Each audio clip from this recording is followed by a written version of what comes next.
Most entrepreneurs are in one of three lanes. They want to grow. They're trying to recalibrate. They want to set up an exit. Every one of those events requires cash flow.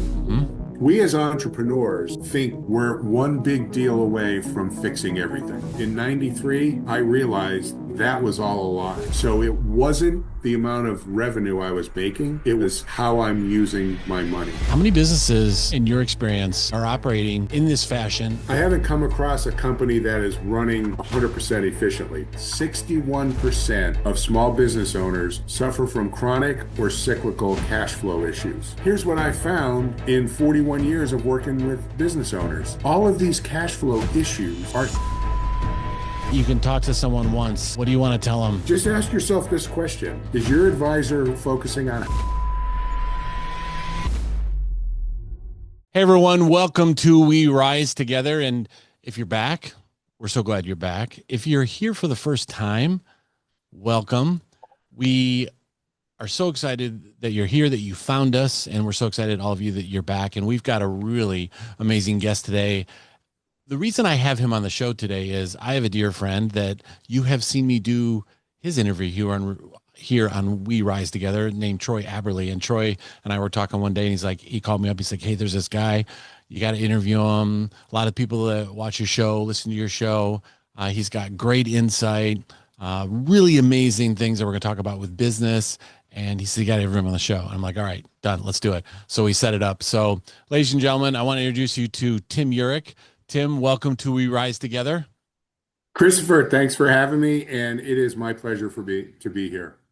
You know, before we're going to dive in. I've got some questions regarding entrepreneurship and business, and we're going to talk about relationships. So, what we first want to do is just let everyone know, give them a little bit of your backstory, where you're from, where did you grow up, where you're at now, and kind of along that journey, the things that you've been doing as far as a professional career, and then that will kind of tee up everything that we're going to talk about a little bit into the future. So give us a little backstory.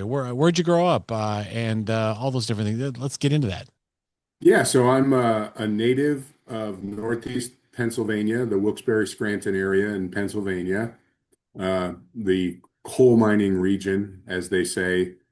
And I grew up in a very blue collar home. I would say that we didn't realize it growing up, but I quickly realized that when I got to college that we were poor. And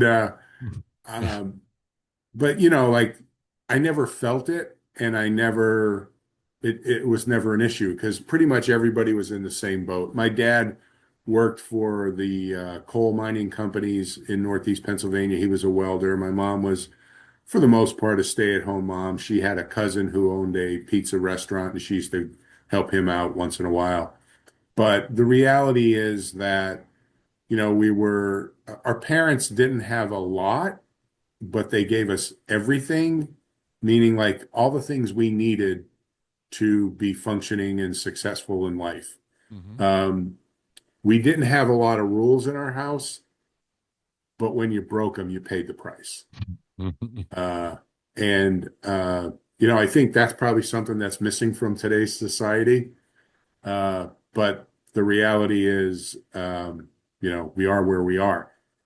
So I was fortunate, played football for my local high school, and, delusionally thought that I was going to play professionally, but that never came to pass.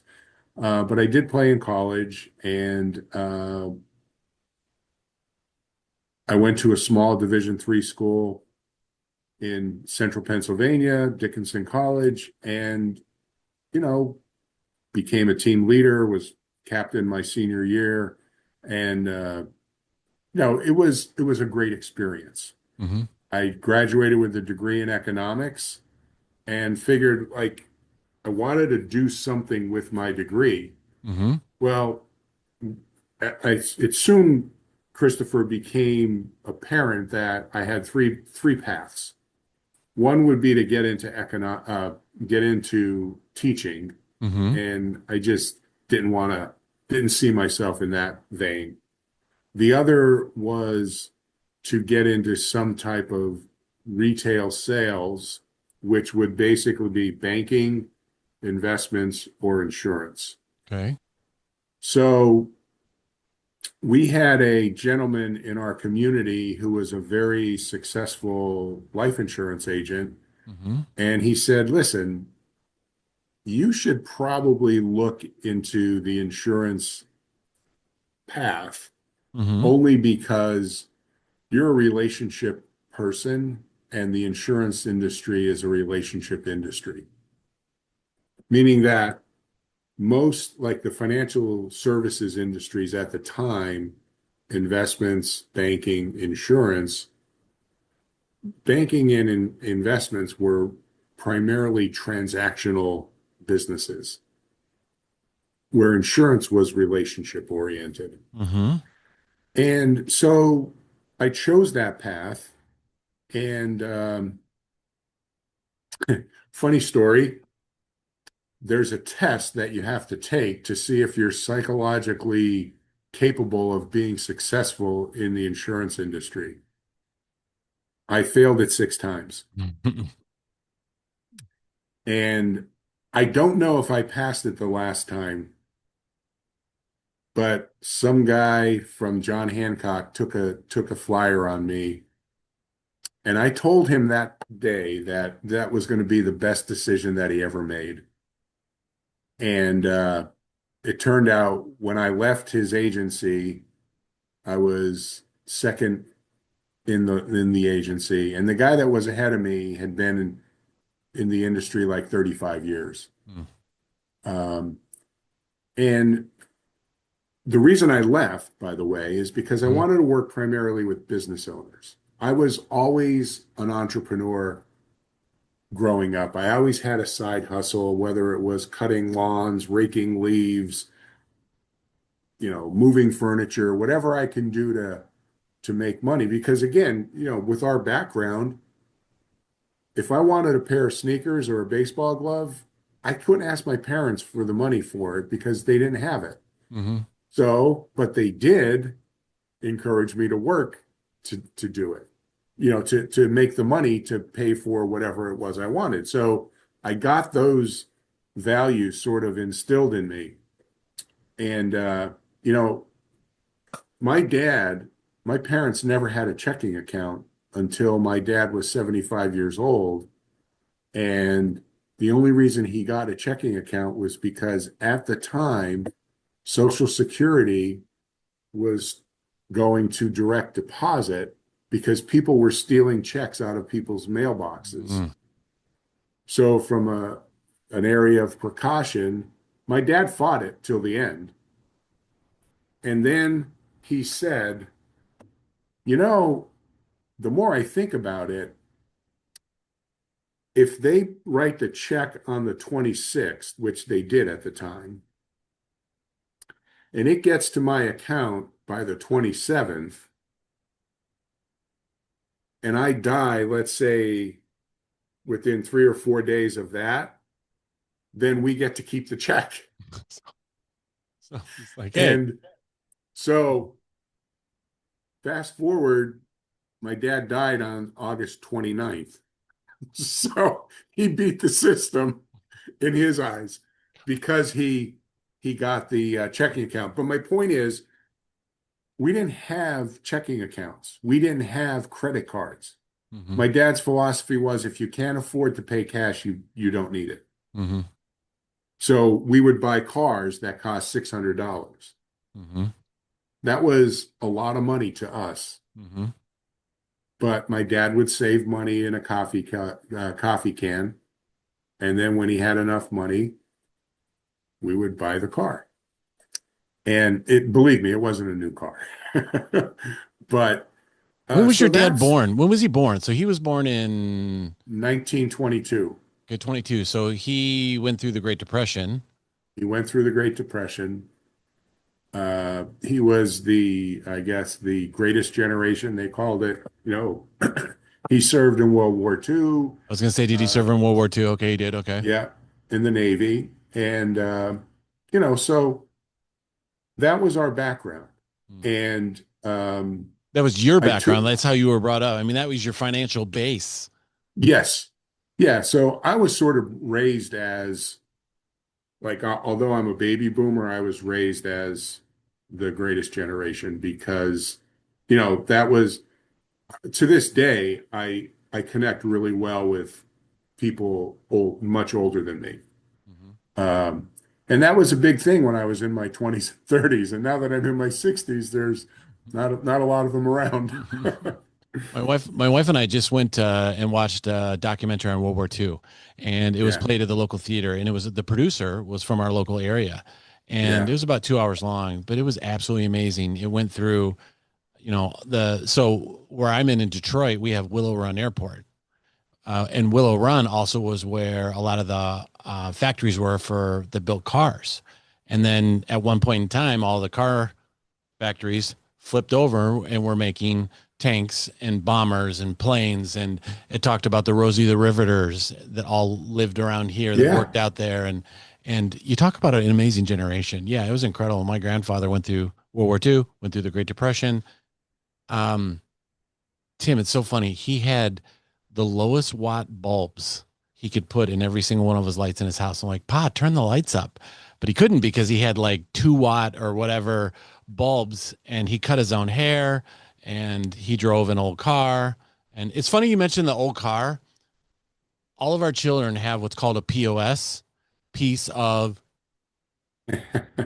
and all of our kids have had a POS. So like if any of our kids now got like a brand new car or something that was not a POS, they would I don't know what they would do to my wife and I. There's things that we let our kids do that they're like, you never let us do that. So all of our kids need the experience of having a POS because it helps you appreciate all these other things versus, but I drive into the high school a lot and there's brand new Broncos, brand new Explorers, brand new, I mean, just brand new everything. And there's our kids POS right there. But it definitely, they've said how much they appreciate that. Okay, so Pennsylvania, dad's welder, coal industry. Your mom's kind of stay-at-home mom. I love the checking account. That's awesome. All right, keep going. Yeah. So I graduated college and have a hard time landing in the insurance industry, which now I'm focused on wanting to do. Mm-hmm. Get an opportunity, sort of take it and run with it and do fairly well. Um, and then, as I said, wanted to get work with business owners. Mm-hmm. And there was a local agency that worked primarily with business owners. So, um, I pursued that opportunity, and fortunately, they were hiring, and I got an opportunity, and they had a system, and when I was working the system, and all of a sudden, I'm not doing well. Hmm. And one day, the manager calls me in and says, "We're going to let you go." And I was like, "Oh, that stinks." Yeah. So I went back to my office and started cleaning my desk out. And then I just got an idea and I walked back to his office and said, "Do you have anybody that's going to take my office?" And he said, "No." I said, "Well, can I use the office until you get somebody? And, I'll pay you, I'll pay rent to that point." I said, "But, for the past 8 months, I've done it your way and it hasn't worked. I'd like an opportunity to do it my way." And sure enough, within 3 months, I'm killing it. And um, rest, as they say, is history. But, Mhm. two things, Christopher. The first is when you hit obstacles or a brick wall, Mm-hmm. those things are put in your plate, put in front of you to see how focused you are on your goals and objectives. Mm-hmm. And I wouldn't take no for an answer. In other words, like I wasn't going to have somebody tell me that I'm not good enough. Mm-hmm. And so put that together, was able to rise above whatever obstacles were there. And then this is 1986. Mm-hmm. A good friend of mine that I met in college, we were roommates. Uh, he was from our area and he took a different path. He took more the investment path. Mm-hmm. And he and I became partners in 93. And that was a really good, positive thing in my life. And his, I would like to think. Mm-hmm. Right now we manage over $3.5 billion of assets, and which, there might be some people out there in metropolitan areas that think that's not a lot, but believe me, that's a lot of money to manage in Northeast Mm-hmm. Pennsylvania. Oh my gosh. And um, but so anyway, uh, that was a big opportunity, and you know, I don't think we would have done half of what we did if we weren't as naive as we were. Mm-hmm. But we did what we did, and we've positioned ourselves pretty prominently here in our community. Um, Can I ask you a question? When you were let go from the insurance company, were you married or what was your no, family status? So you were still single. yeah, Okay, still single and kind of like, ready to take on the world. And I want to zero on that for just a second. I mean, yeah, you talked about obstacles and things that come in our way, and it's just an opportunity to show, what you're made of, what you can do. And, I think a lot of people would have just left, but, you turned around. Hey, can I rent this office space? Sure. And you crushed it. So let me ask you a question. Up to that point, like, can you think for a second who in your life along that, I mean, that was a rise above moment. I mean, that was instead of tailing between the legs, I'm going to go work fast food or whatever, whatever. Not that working for fast food is bad, but just you're like, no, I want more. I have bigger goals. Who, uh, who in your life up to that point, what gave you, I mean, I know we're all born with things, but where did that come from? Like, who would you say had a big part in giving you that or putting that in you so that you could rise above that moment when they said, hey, we're going to let you go? Like, is there anyone in particular, like a person or, yeah, for sure. It was my father. okay. I saw my father get up every day, leave the house by 6:30 to start his shift at 7, come home at 5:30, 6 o'clock, completely covered in coal dust, Mm, mm, 6 days a week. mm, Uh, one time I was 10 years old. mhm, It was it was right before Thanksgiving. mhm, And me and some friends of mine were in the backyard playing football. My dad comes home from work and it's like 4 o'clock in the afternoon, which is real early for him. mhm, And he can't get out of the car. He had broken his leg. And what happened was in the coal industry, they have this thing called a crushing house. So they get these huge boulders of coal mhm, and they get like a payloader or a backhoe or something, and they throw these boulders into the crushing house. And then the crushing house crushes it up to ultimately be manageable. So then it can go through another system to make the coal the various sizes that people needed for their furnaces. mhm, There was chestnut, there was pea coal, there was all buckwheat, there was all these different types of coal which is different sizes, Christopher. Mm-hmm. But it all started with mining this big boulder and putting it in the crushing house. So one day my dad is at work fixing the crushing house. Mm-hmm. And there was a guy that didn't get the memo with this boulder and he throws it in and it ends up, thankfully all it did was break my dad's leg. So what I didn't know, what I didn't know at the time when my dad came home was this happened at like 8:30 in the morning. Mm. So he stayed and worked and finished his job, the job he was working on until it was finished. And came home, couldn't get out of the car. I helped him. We didn't have a shower, so we had a bathtub. And so we had to get my dad into the bathtub.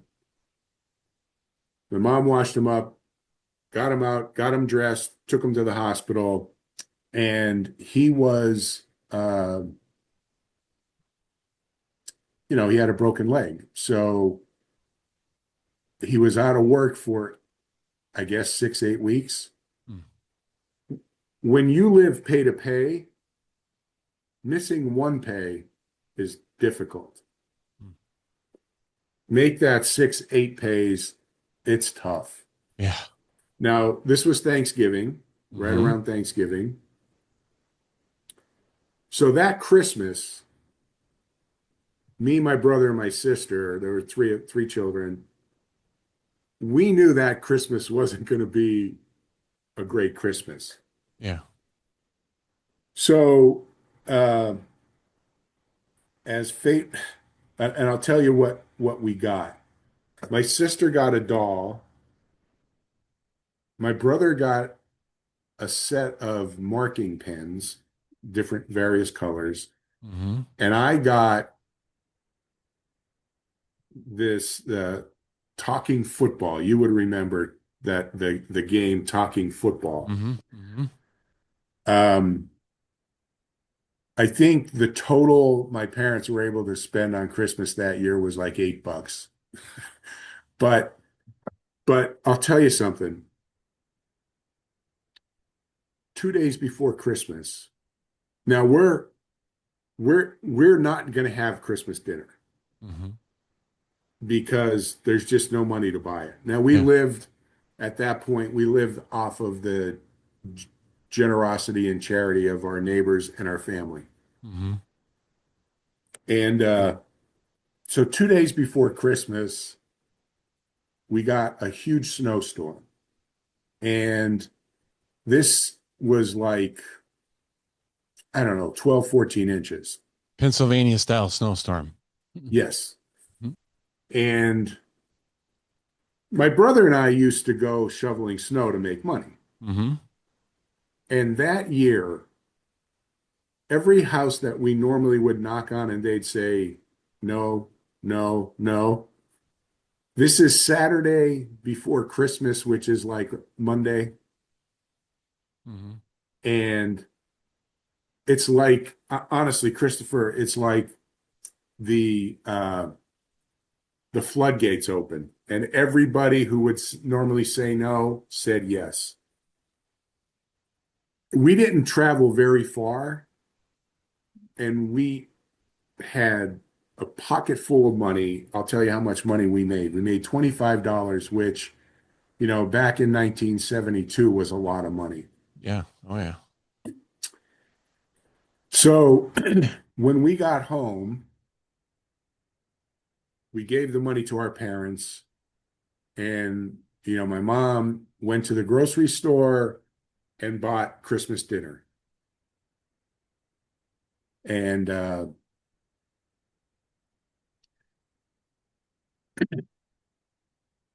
that was the most memorable Christmas I've ever had. Mm-hmm. Amazing. Wow. Uh, so, so it taught me a lot about, you know, living pay to pay and family helping and Hmm. all of that stuff. But, and I think when you ask what, you know, so it was my dad for sure, but my mom and my dad Hmm. Yeah. that have had a huge impact. That's an incredible story. You know, my wife and I sit around all the time and we talk about, you know, I mean, we raised 9 kids and every single one of them are different. And it's just interesting. It's a different generation. Life is completely different. Life, how I was raised, completely different. How my parents were raised, how my grandfather was raised. And that's one thing we definitely talk about on this program. I mean, we all rise together. I love how you talk about how your neighbors, um, you know, the relationships that you establish, neighbors, friends, family, all of those people um, are at some point going to step up for you, or you're going to be the person that steps up for them. And Yeah. I literally just pound this over and over and over again. People get so all over the place and they don't take time for nurturing relationships. They don't take time to say hi to a neighbor. They don't say do something for a neighbor, do something for a coworker, do something for a family member. And then sometimes they do, but it's when they need something. And so, best thing in the world. I mean, you and your brother. What was your brother's name? Frank. So Frank and Tim Yurek, here comes the boys going around the neighborhood. And normally you get a lot of no's, but the family kind of knows these people know the situation. They see you guys coming.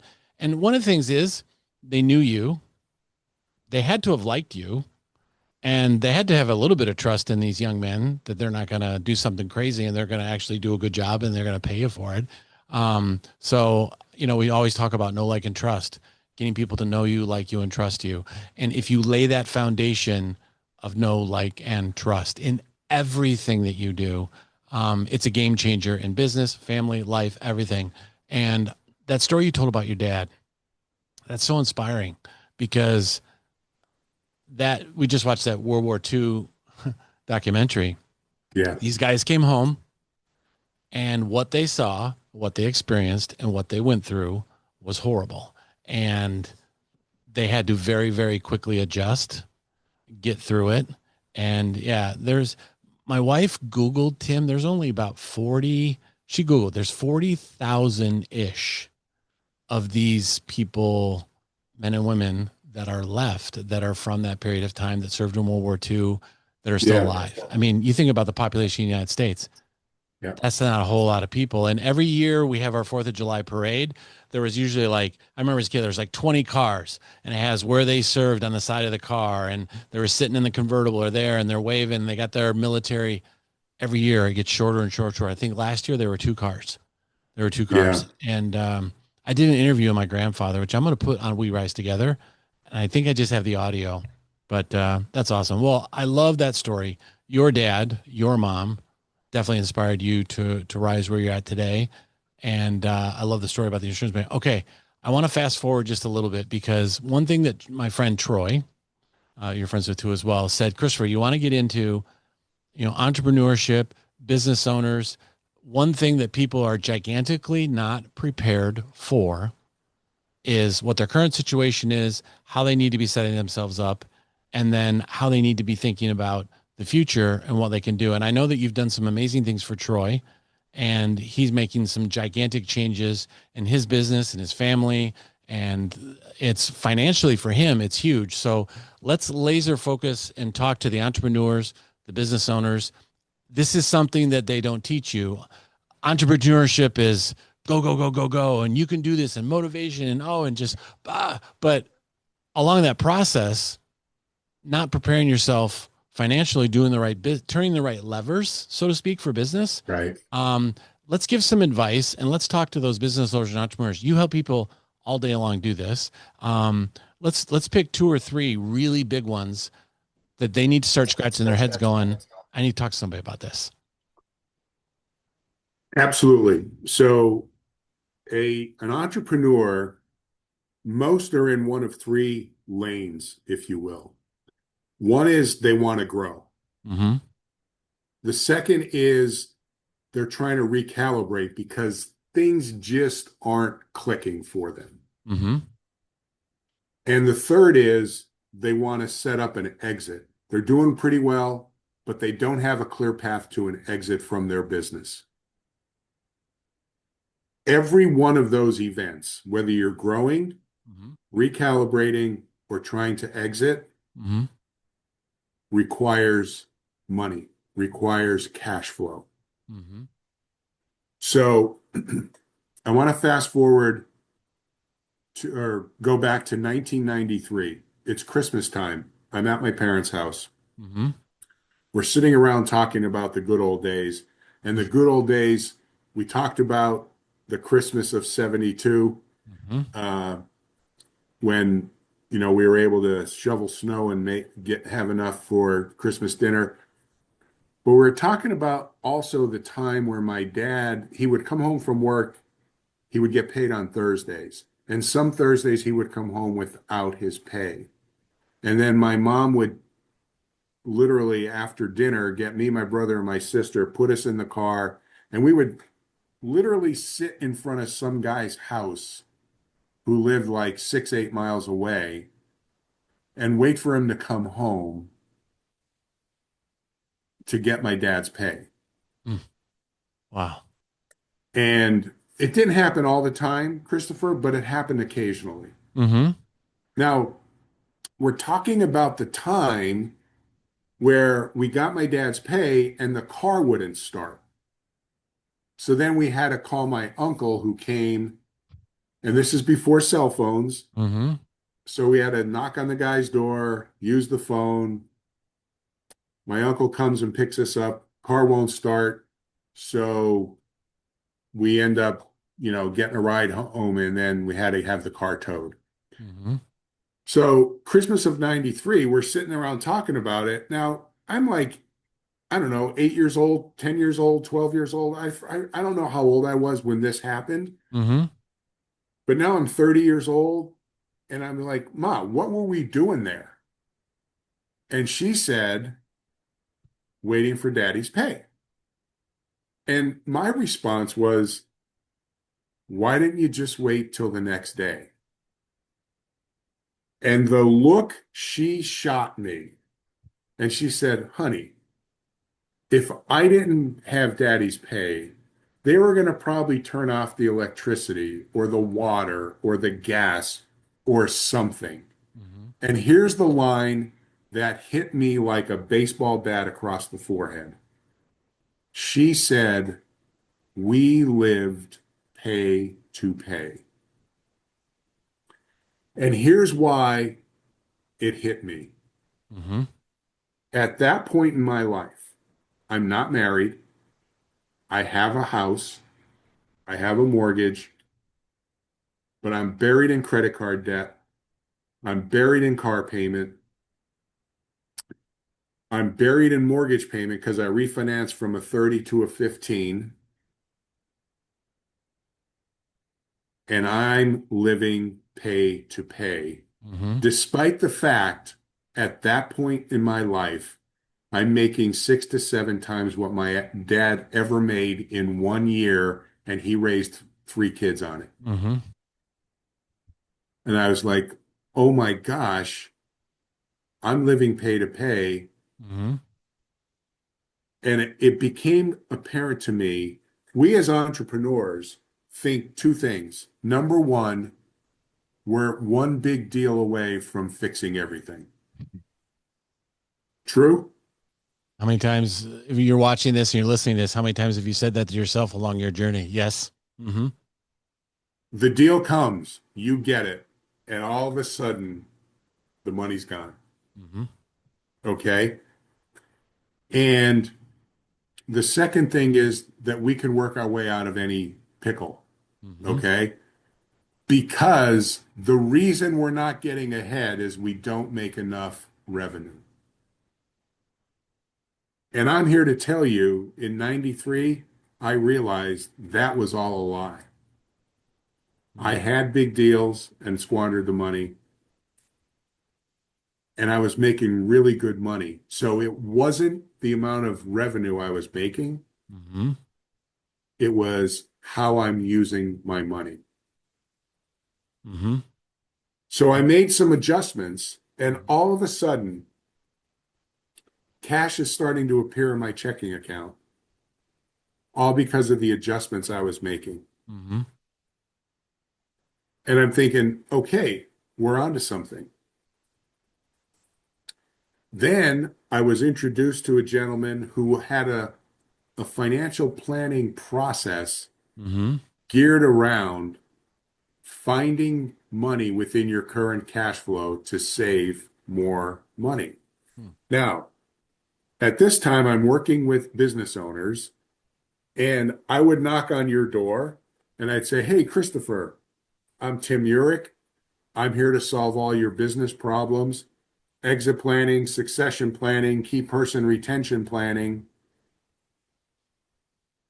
And you're like, geez, I didn't even know I had these problems. But you're right, I do. I'd like to solve them. Mm-hmm. No problem, Christopher. I'll come back next week with a solution. Mm-hmm. I come back next week, show you a solution that's going to cost $500 per month. And you're looking at me and like, if I had $500 a month, I wouldn't be talking to you because you didn't think you had the money. So now I'm applying the concepts that I applied for myself to free up cash flow Mm-hmm. to business owners.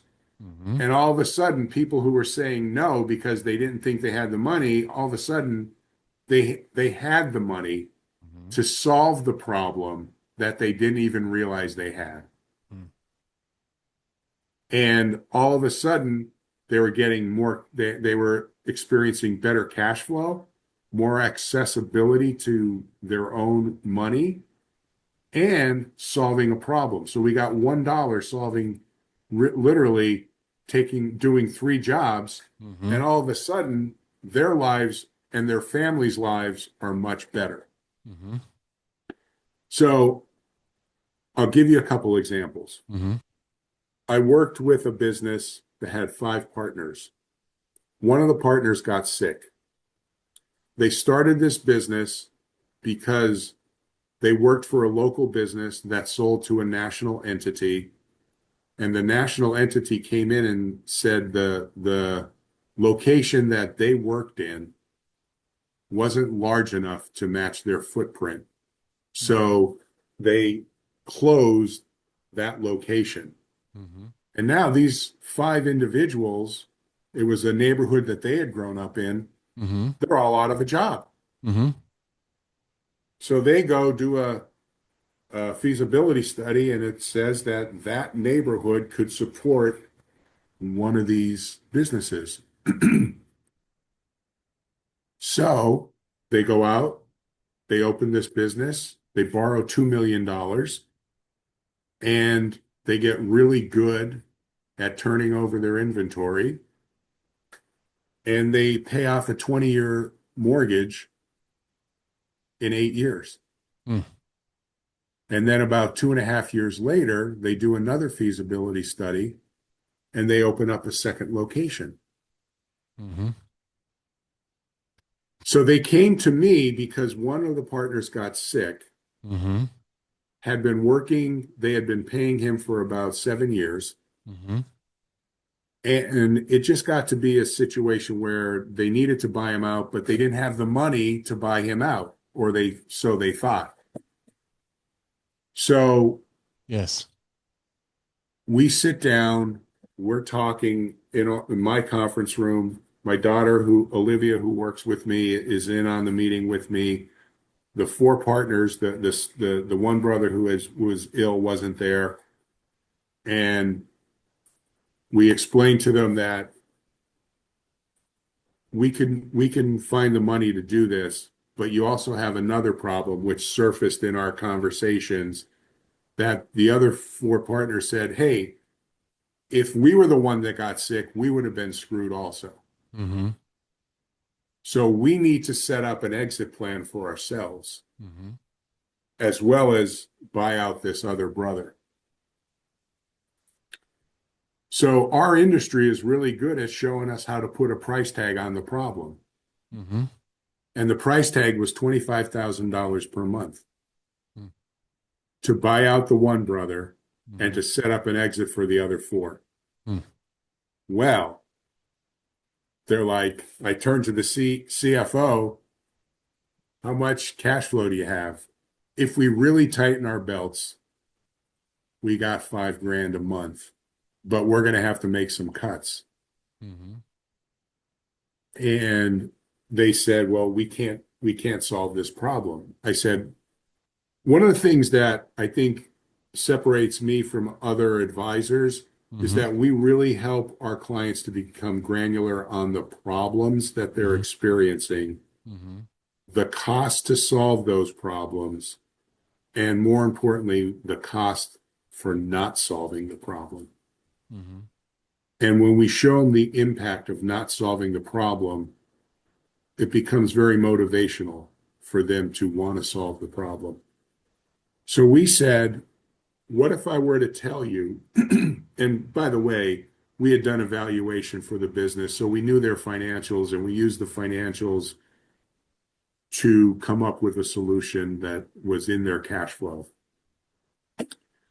What if I were to tell you that not only do you have $25,000 per month, you actually have $35,000 per month in your current cash flow to solve the problem? Well, immediately the CFO says, we don't waste money here. I said, I'm not talking about wasting money. We're talking about using your money more efficiently. Mm-hmm. So the president said, what did you have in mind? And here was our solution for them. Now, everybody's solution is not going to be the same. Mm-hmm.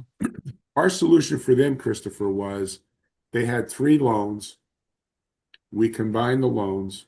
We extended the amortization schedule. Their last loan would have been paid off in 6.5 years. Mm-hmm. We extended the amortization schedule on all 3 loans to 10 years. Mm-hmm. And that freed up $35,000 per month of cash flow. So it was already in their cash flow. It just needed to be redirected. Mm-hmm. They left my office that day. They called their banker and left my office and went down to the bank to sign the forms to refinance their current debt. And it freed up the cash flow that they can use to buy out the brother and set up an exit plan for the other four. Now, here's what I'm thrilled about. That was just the beginning. Mm-hmm. So now the CFO is retired. They're buying her out with the funds that we freed up, and they they borrowed against the money that we had built up to buy another location. So now they have 3 locations, and they're not done yet. This is just literally the beginning of the process. And the point is this: they were living, listen, everything I could relate, Christopher, back to my childhood. Mm-hmm. They were living pay to pay. Mm-hmm. We showed them a better way Mm-hmm. to be utilizing their money, their cash flow, and now they're no longer living pay to pay. They were thinking scarcity, and it was really they were living abundance. And Mm-hmm. it was a small flip of the switch, Mm-hmm. but by doing so, we put them in a much stronger position. And that's the transformation that literally happens time and time again that we see on a daily basis. And the thing Um, is, you have a chief financial officer within that company. You have yep. someone that is a steward of the money, steward of the cash flow. Where is it going? Where I'm like all of that stuff. Their responsibility is the money. And then it takes someone like you to come in and say, "Hey, this is." I mean, you kind of did like a triage, so to speak, of everything, and So let me ask you a question. What percentage, I'm sure it's pretty high. I don't even know if we can put a number on it, but I think 0 to 100, 100 being every single business, zero being zero. How many businesses, in your experience, from a percentage standpoint, are operating in this fashion of some degree? Entrepreneurs, new businesses. I mean, entrepreneurs are the thinkers, they're the visionaries. It's go load the wagon, bring the money in, flip the money around, and all this. And they're not planning, they're not thinking. And this is something that in my entrepreneur journey, no one's ever talked to me about this. No one said, hey, no one's ever talked to me about what's your exit going to be. I mean, you're going to grow return on relationship, ROR. What are you going to do with it? What's going to happen? What's the exit strategy? Are your kids? I mean, all of this stuff really has me thinking I'm going to work really hard and I'm going to do really well. But what happens when I'm gone? Who's going to take it over? What's the exit? My kids might not want anything to do with it, but who will? This is all really, really super good. So, what percentage do you think of businesses that are operating like this, 0 to 100, in this element, in your experience? My experience, I haven't come across a company that is running 100% efficiently. But here's what I will say. That's high. Hmm. Intuit, Intuit did a survey, Mm-hmm. and they found that 61% of small business owners around the world suffer from chronic or cyclical cash flow issues. That's high. Wow. 69% of small business owners either admitted to losing sleep or sleeping less due to cash flow concerns. Mm-hmm. Now, there have been numerous studies linking sleep deprivation to Mm-hmm. increased stress, Mm-hmm. and increased stress increases our incidence of heart attack, stroke, and cancer Mm-hmm. dramatically. So here's what I found in 41 years of working with business owners. Mm-hmm. All of these cash flow issues are self-inflicted Mm-hmm. because it's easy to say the reason we don't have the cash flow is because we don't have the revenue. Mm-hmm. But the reality is the reason you don't have the cash flow is because of how you're using the revenue. Mm-hmm. So I always say we call this the financial golf swing. We teach you a different golf swing, how to use your money. Mm-hmm. And all of a sudden, listen, that business, that was one move that freed up 35 grand a month. Yeah. Yeah. One move. Now, here's the issue. The issue is that most business owners come to us in crisis. Mm-hmm. We have a disabled partner. Mm-hmm. We need to buy him out. Mm-hmm. Help us. Mm-hmm. I need to buy this piece of equipment. It could be a game changer, but I don't have the money. I can't get financing. Help me. We can solve all those problems. Mm-hmm. But the best opportunities are for the people who don't think they need our services. Mm-hmm. Now, let me share an experience that we had with somebody. I was referred to this guy. He Mm-hmm. was doing really well. Mm-hmm. He had 3 locations to his business. He's in the healthcare field. Mm-hmm. The guy who referred me was a childhood friend of his. They were roommates in college. Very strong relationship. Just hadn't seen each other in several years because, they got married, had their families, and went separate ways. Mm-hmm. And so I call this guy. He says, "Yeah, come on over. By the way, what type of work do you do?" "Well, it's financial in nature." He said, I just want to stop you right there.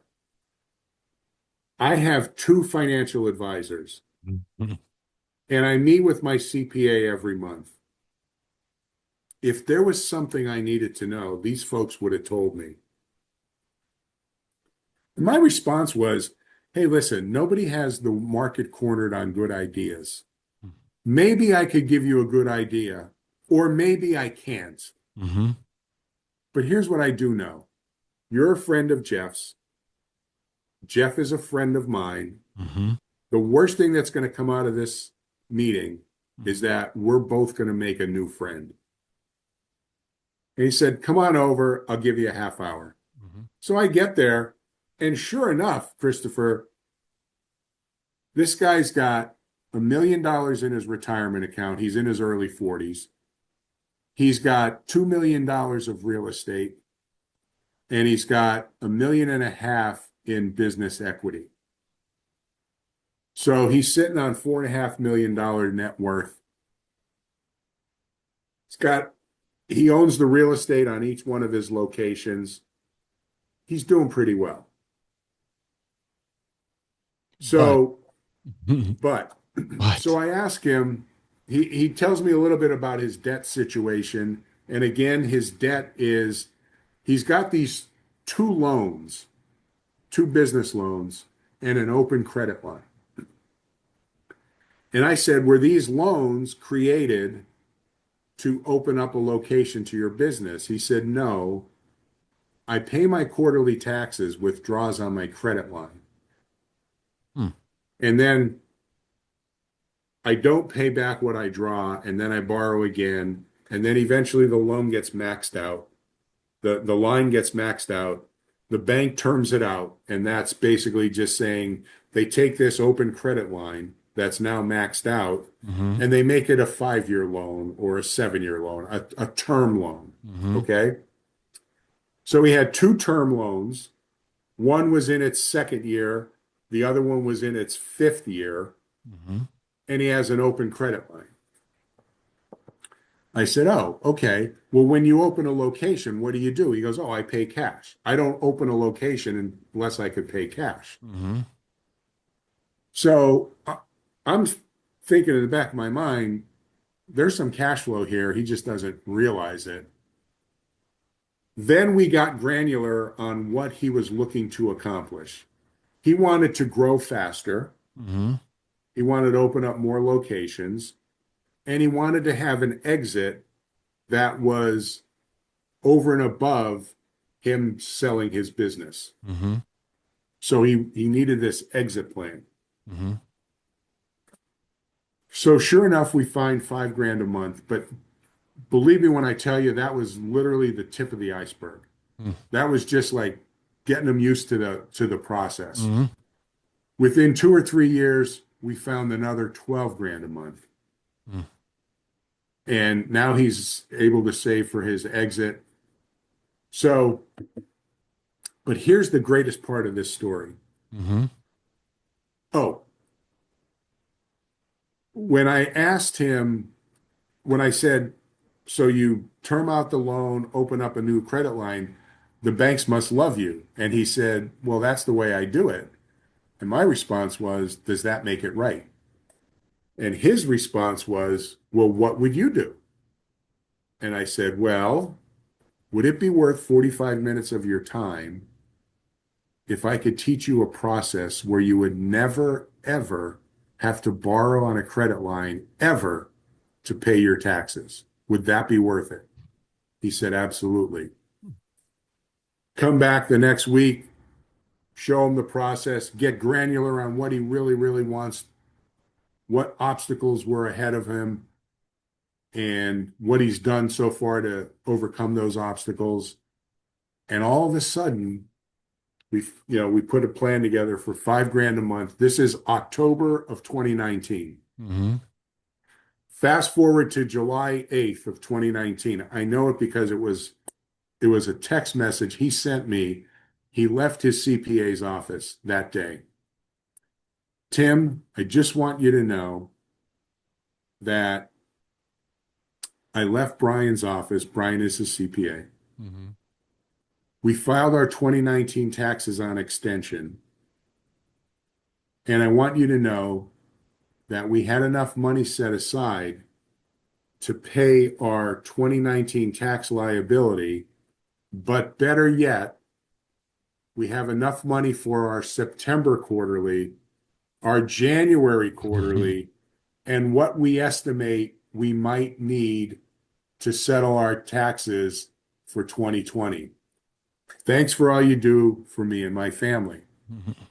Well, Christopher, if we stop right there, and we're not gonna because it gets better, Mhm. is that a good success story? Yeah, that was worth his 45 minutes that he gave Nine you. months, in 9 months, we completely weaned him off the banks. Fast forward to December of 2022. Mm-hmm. Now, we put this plan together in October of 2019. Mm-hmm. So it's like 38 months Mm-hmm. after we started. Mm-hmm. We have a meeting in my conference room, 7 o'clock in the morning, first Friday in December of 2022. Mm-hmm. His business is now 7 locations. So he added 4 locations. Wow. He added four new pieces of real estate. He owns the real estate on all 4 new locations, all of which you would agree are capital intensive. Mm-hmm. Additionally, he and his wife bought a vacation home in Delaware that cost $1.5 million.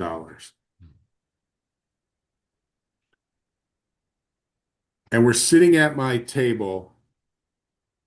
Each location of his business has its own checking account. Mm-hmm. And when we add everything up and we add the amount of money he had in the plans we set up for him, Mm-hmm. he's now sitting on $1.8 million of capital. And here's the point. Game changer. I am not a genius. Mm-hmm. This guy always had the ability to be in that situation. Mm-hmm. He was just thinking incorrectly Mm-hmm. and using his money in ways that were detrimental to him, his family, and his business. Mm-hmm. And one of the things I said to him was, if what you thought to be true turned out not to be true, when would you want to know? And he Yeah. said, I want to know now. Mm-hmm. Okay, then let's get to work. And it's a little bit of an educational process to teach that different golf swing. Mm-hmm. But anybody who's tried to golf and learn new techniques on the swing, Mm-hmm. it's not easy. Mm-mm. No. And so it is with your money. Mm-hmm. And all of a sudden, we're getting, now this is a guy who didn't need our services. Mm-hmm. The impact we had on him was incredible. Oh, yeah. And so, again, when we get the people in crisis, we can bail them out. But the people who don't need us, if you're sitting there, out there and saying, I don't need this guy, Mm-hmm. I don't have debt. We finance everything we buy. We're either going to borrow money and pay interest or pay cash and give up interest. Mm-hmm. It's either pay up or give up. And What- here's a spoiler alert. If interest rates are a little bit higher, what you're giving up is probably more than what you're paying up. Mm-hmm. And so the reality is everybody needs to know these techniques. Mm-hmm. And once we educate people on it, these are things that you can't unlearn. Mm-hmm. And that's where this gentleman really, really shined, because he took what we educated him on Mm-hmm. and he just took it to another level. Mm-hmm. He applied it into everything he was doing, and it changed. The greatest compliment I've ever gotten in my business in 41 years came from this guy. And here's what he said. About 4 years after we started working together, he said, my wife and I used to bicker about money. He said, I was raised, in a very blue collar, poor family. Now we're making good money. and I see the money going out. And funny story. One day he said to me, he and I were in a meeting. His wife called and said she was they have two sons, getting the boys sneakers. Mm-hmm. And he goes, all right. And he, hangs up and he goes, could you believe that? My wife buying our son's sneakers and it's cost like $375. And I said, that's what sneakers cost today. And so anyway, he said, my wife and I used to bicker about money. And he said, since we started working with you, Mm-hmm. we haven't had one conversation about money. Mm-hmm. He said, you taught me that all the money that we need is right here. Mm-hmm. When I first met him, here's one of the things I said to him. How much income do you make? And at the time it was 650,000 a year. Mm-hmm. When you were in college, what was the number you were shooting for? He's like, what are you talking about? I said, listen, when you were in college, there was a number that in your mind, if you made that number, everything was going to be hunky-dory. Mm-hmm. Everything was going to be great. What was that number? He goes, I don't know, 150, 200,000. So for effect, I laughed. Mm-hmm. And he goes, well, what the hell's so funny? Mm-hmm.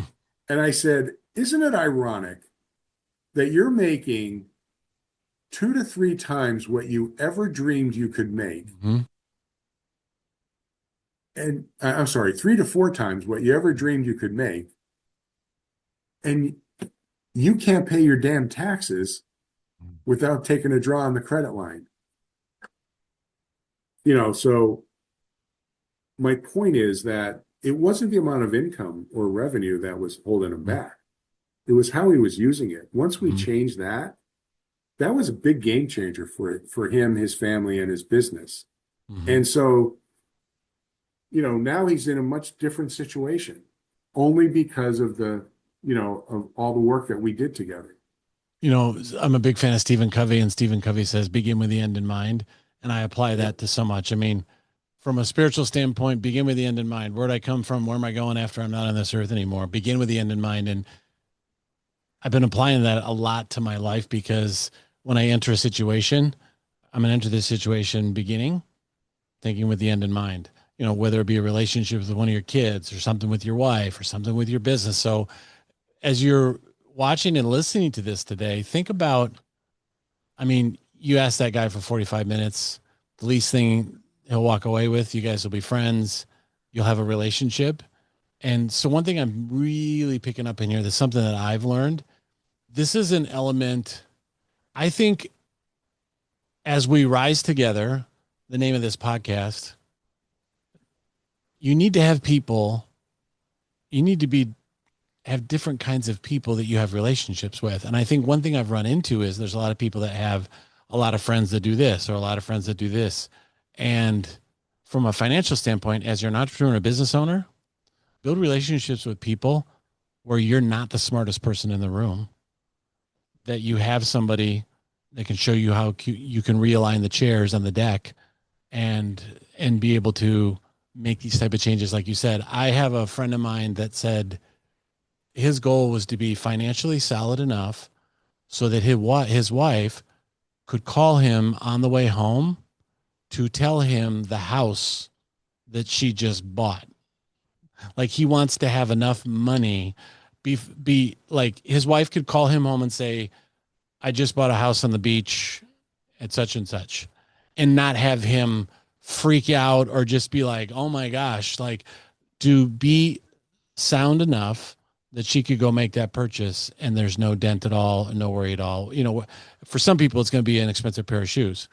For him, it was, I want her, so this has been really eye-opening for me because Tim, I talked to somebody yesterday, the day before, where they shared with me how they had this partnership and their partnership developed brain cancer and died.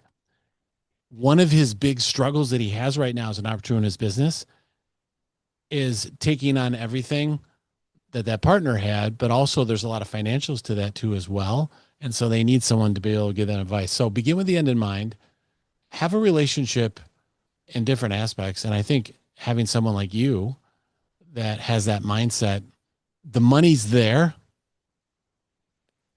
You're not finding, you're just uncovering it. I mean, like, that's one thing Troy said about you is I know you helped him with something and it's put forth this funds of things that he's going to be able to do with it. And this is really great because I think that study that you said Intuit did, I mean, couples fight about money, partners fight about money. I mean, either there's too much or too little, causes all sorts of Right. problems. So beginning with the end in mind and just knowing, not living pay to pay, not business pay to pay. Yeah. Oh, we're doing great. Look at all this money that's coming in. So this is really great. Okay. If speaking to an entrepreneur, someone that started an online business, it could be a brick and mortar business, um, wherever they're at in their journey, what's the realization they have that they should just, I'm putting words in your mouth, but sit down with someone like you and say, let's take a look and let's plan for the future. Let's just take a peek and see what there is. And I think if they did that, if more people did that, you're going to have to call less people. But I Yeah. mean, people need to have that relationship with somebody that can look at it honestly. And I know you did that for Troy, and you've done all these stories that you said are great. But it all goes back to you sitting in front of that house, waiting for that gentleman to show up so that your mom could get the pay. And that story that you told, entrepreneurs, they're visionaries, big picture thinkers. That's the way they live. And I look at my journey and I go, holy cow, that was an eye opener. So that was really good. Okay. Laser focus here for a second. You got to give someone, you can talk to someone once. What do you want to tell them? You got one moment, you got your 15-30 second elevator pitch that you can say to them. You know a little bit about them. What are you going to tell them to get them to think and pivot? Those that are listening to this, those that are watching this, uh, what can you say to them right now that say, hey, this is why you should talk to somebody about this? Well, here's what I will say. I did some research. There were 328,000 financial advisors in the United States last year. Mm. And there's probably less than 400 that do what I do. And here's the thing. 328,000 focus on selling products. Mm. They're selling golf clubs. So the conversation is, Christopher, show me your golf clubs, show me your financial products. Everything you have stinks. Come to my pro shop, I'll sell you a new set of clubs. Come to my financial advice office and I'll teach you or show you different products. It's not the product. Any golfer out there knows it's not the club, it's the swing. Mm-hmm. Nobody's focusing. Just ask yourself this question. Mm-hmm. Is your advisor focusing on how you're using your money, Mm-hmm. or is he focusing on products? Mm-hmm. Yeah. I mean, I hear it all the time. Yeah. Hey, we've So, got this thing that no one else has. Let's talk about it. right. I'm going to hit I'm going to get this driver. I'm going to get 5 more yards out of my drive with that new blah, whatever it is, versus Right. let's tuck the elbow in a little bit. If you just bring that elbow in a little bit and you bump your hip, Exactly. boom, you're going to get 30 yards. I mean, that's what you're doing. You're finding 30, 35, 40 yards. You're sinking long putts. You adjust the thing a little bit versus, try this new putter. You'll sink more putts. I mean, that's what you did for all these businesses that you talked about. So Exactly. it's not about products. It's about, yeah, it's a swing. I love that. That's good. But the biggest issue is we really get granular on where they are, where they want to be, and what's holding them back. And then we show them how to get what they want within the context of their current cash flow. Mm-hmm. Yeah, that's And awesome. it's there every single time. we have not met somebody we can't help. That's awesome. It's literally that. I won't say it's easy, but it's different. Yeah. It's a different approach. Here's the thing. Our industry has taught people how to buy things. Mm-hmm. They haven't taught them how to use what they're buying. Mm-hmm. And that's what we teach. Literally, when you went around the neighborhood and you're knocking on doors and shoveling snow and brought that money home, that money that you I appreciate sharing that. I know that was emotional for you and really takes you back. And you have that. I have those moments too, where it takes you back and you remember how you felt. Those of you who are watching and listening to this, think of those moments that were life changing like that. And when you brought that money home and your mom was able to go buy and have a nice holiday dinner. I mean, the gentleman that you shared when he said, "My wife and I don't fight about money anymore." I mean, that's that same moment for them because you're leaving a legacy. Stephen Covey, to love, to learn, to live, to leave a legacy, begin with the end in mind. And this has been great. A little bit of a different topic here on We Rise Together. I mean, we're talking about something, but the thing is, when you are financially sound, when you're not living pay to pay, your business isn't pay to pay, when you have that cash flow and you have that money. I mean, Tim very clearly shared those experiences here. That's what you need. And you're going to be able to rise even more when you're not worried about all of that, because that, like you said, is a big, gigantic worry. This has been a gigantic eye opener. This has been great. Thank you so much for being here. We're going to be wrapping up here, but I want to say, as you're listening, as you're watching, you see a little name down there on the screen. Write that name down. It starts with a T, Tim. Write his first and last name down. And let's just make this easy, Tim, for everyone. How can they find you? What's the best way for them to get in touch with you? Is it going to be a phone? Is it going to be an email? Is it going to be social media? I want everyone that's listening to this, there's money that's there. Have someone like Tim go find it. Call Tim, let him go find it, and think of the amazing things that you can do with it. Tim, how do they get in touch with you? Probably the best way would be email Tim Yurek at tier1capital.com. That's TIMYUREK at T as in Thomas, IER, the digit one, CAPITAL.com. And then, we're old school. So we also have a phone line, Give it. 570-550-9002. And that's the main line for Tier 1 Capital. And, that's probably the best two ways to contact us. Fantastic. And everyone feel free to reach out to me for some reason, get this or write this down. You send us a message here. We Rise Together. Be glad to get you Tim's information and, or just rewind a little bit and write that again. We'll put that on screen. We'll also put that in all the areas that people get the information about the episodes so they can find you like that. But this has been great. I understand now. When Troy called me, he's like, "Oh, I got this financial, he's explaining who you are and you should have when we rise together." I'm like, that's really kind of, we talked about relationships a little bit. We talked more about what it is you do. And that was the whole purpose though, is I want people to understand in order to be able to rise, you can't have things pulling you down, and you need people, you need resources. That's all part of rising, and financial resources, mother of pearl.